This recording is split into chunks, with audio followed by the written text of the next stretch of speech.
The first day I worked for the Park District, I had a pencil and a small notebook. That was the start of the Geneva Park District. My own car, drove that all the time. I came to Geneva the first time to be interviewed in actually probably April of 1979. I was actually hired in June of 79.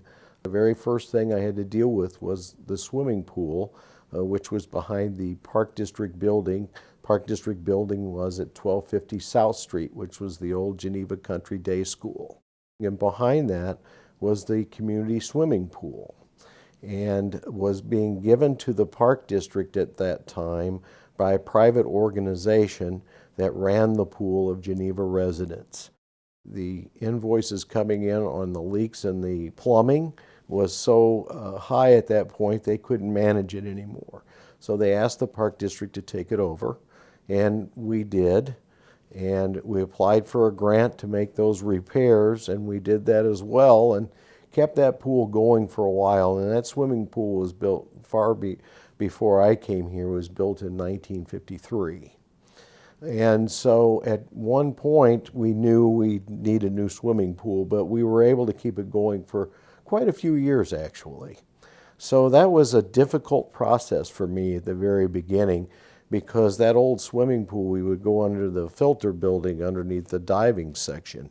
And quite frankly, that was pretty scary. There were some issues down there that you were walking on planks of wood, and very long story short, we had to remodel all of that area to make it safer for anyone that was going to work inside there. It was an interesting job. There was always a challenge there if you wanted to get in there and take it, you know what I mean? Started the bicycle paths. People thought I was nuts when I first got the first bicycle paths around in Geneva's streets. And then we got the 3 towns to go in on it. And I went to Springfield and made the proposal to down there for a grant to get money for put the bicycle paths all the way from Elgin down through Aurora. There were 7 government agencies involved in that, and that was in the early 80s. And what we were trying to do was connect between St. Charles, Geneva, Batavia, and eventually to Aurora, and all the different trails that now you see in the Tri-Cities and in Kane County. We received grants for the trail, and we all had a job to do, and I became the supervisor of the construction site. So I had to be from St. Charles into Batavia, not every day, but almost every other day during the project. I had to be by there to see how things were going. And as we did that, I also worked with Phil Elstrom with the Kane County Forest Preserve. And what we wanted to do, and of course the Forest Reserve was involved as one of the 7 government agencies, what we also wanted to do was be able to cross the river. It was more difficult on the State Street Bridge to be able to do that, so we wanted our own lone crossing if we could. The location was suggested was, at the time, the Chicago Northwestern Railroad. Underneath their railroad trestle, we were to hang sections of bridge. As the bridges were being delivered in Geneva in big, long sections from Minnesota, one turned the corner at State and 31 and knocked the fire hydrant off, and of course the water was spraying in the air. So we had that issue to deal with. A lot of people use the Fox River Trail, so I'm proud of that accomplishment.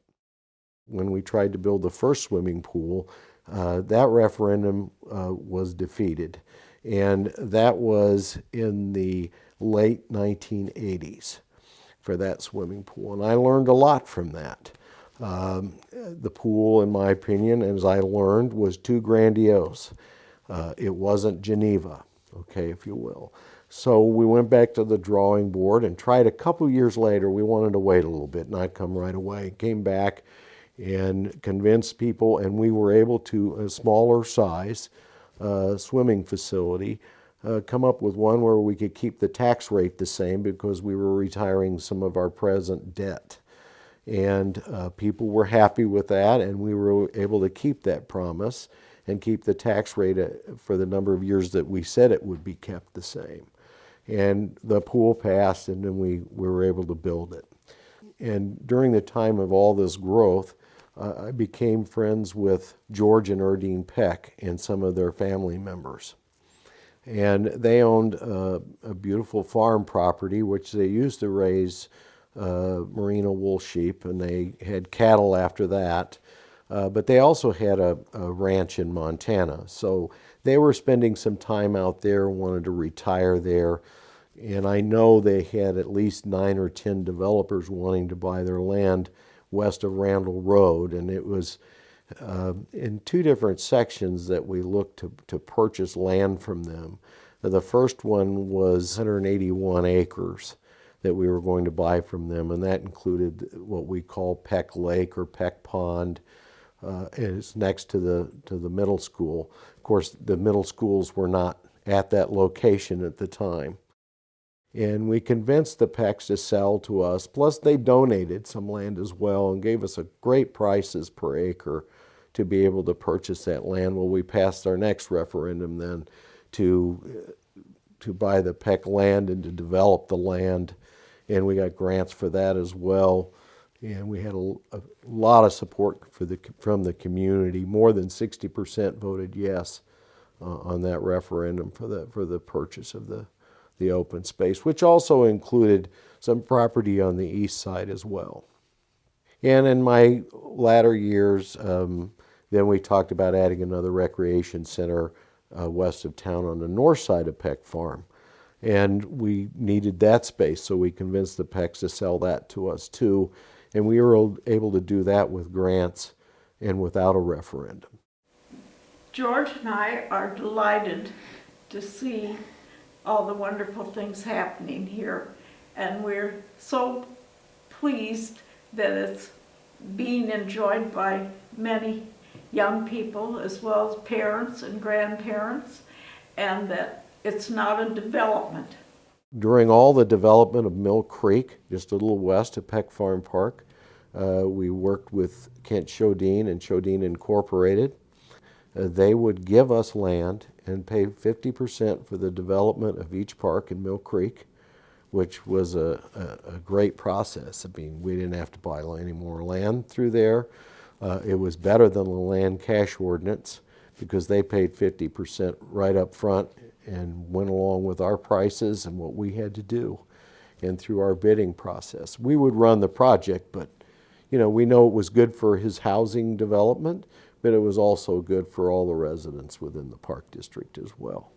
The parks began to grow, the number of parks as development grew, and we worked with the city of Geneva and the school districts and several government agencies so we could get the land cash ordinance. So as a developer came in, they would either give land or cash or a combination of both. Wheeler Park was 57 acres. It was an old quarry, and the Park District Maintenance Facility, their first one, was at that location prior to me arriving. They had the tennis courts, the History Center building. We added a miniature golf course along Route 31. They had beautiful trees in Wheeler Park.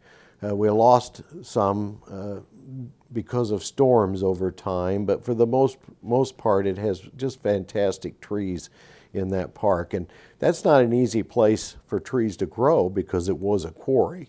I remember times when we went to plant some new trees, we'd start to dig and couldn't dig any further. We ran into quarry rock.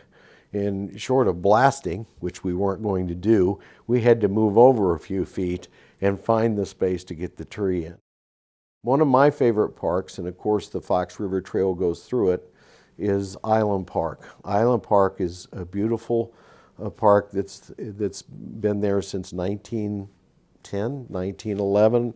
The Park District didn't come into being until 1953, but still it was used recreational over the years, and the building that was on Island Park was built in 1911, 1912 in that area. And then the bridges that were installed were WPA projects in the 1930s.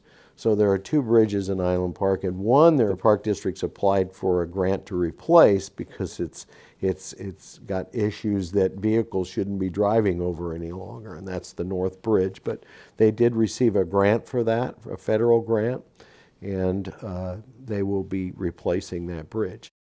Island Park, a lot of people use it. It's got great views. You want to go think someday, you want to get things off your mind, that's a great place just to go walk through Island Park.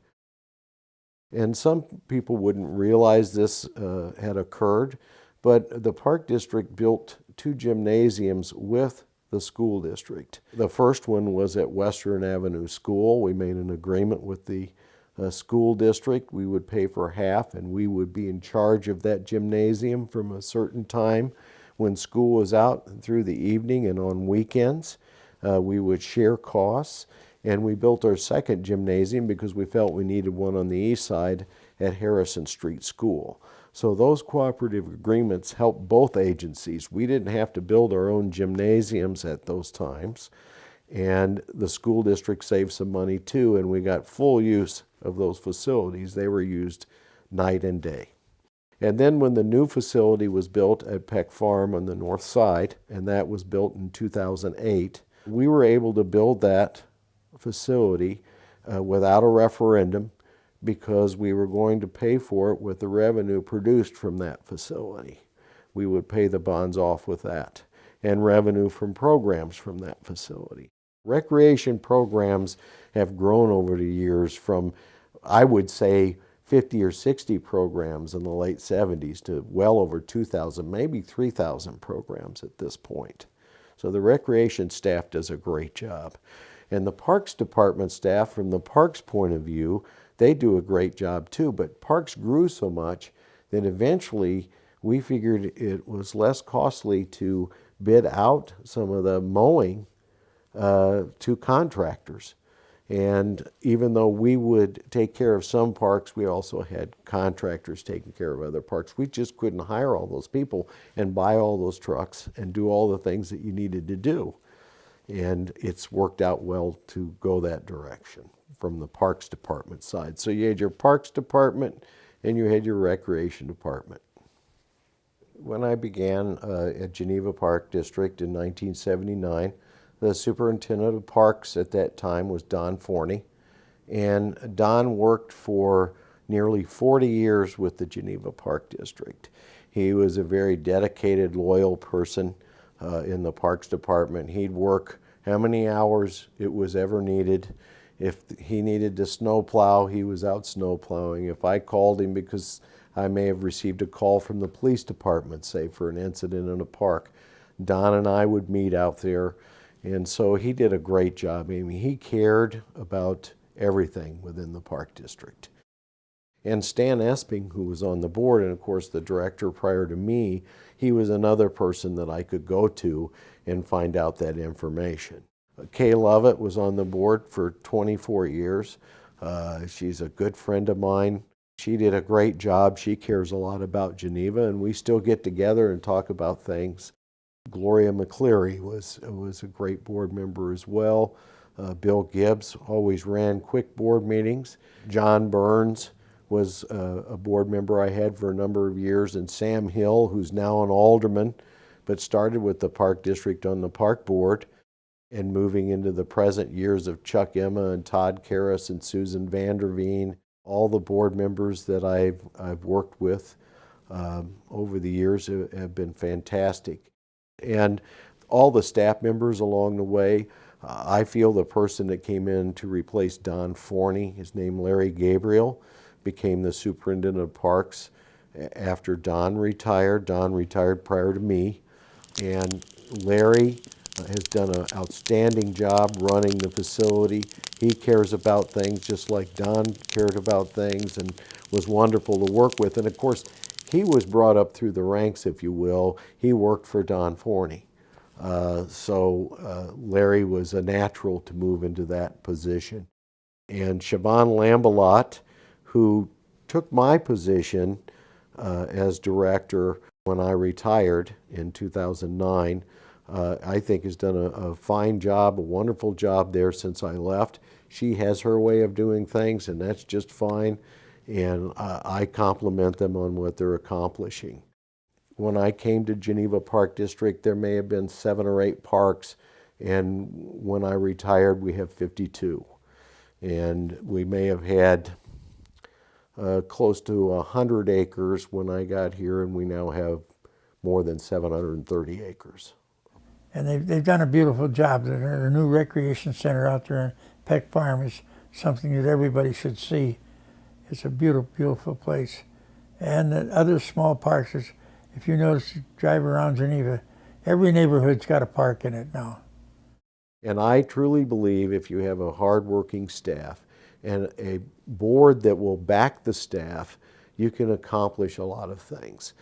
You need to get to know residents, you need to return phone calls, you need to communicate. To me, that's the big thing. Everybody needs to know what's going on, and you're not going to please all the people all the time, but you can please the majority, and that's what I feel a good park district is.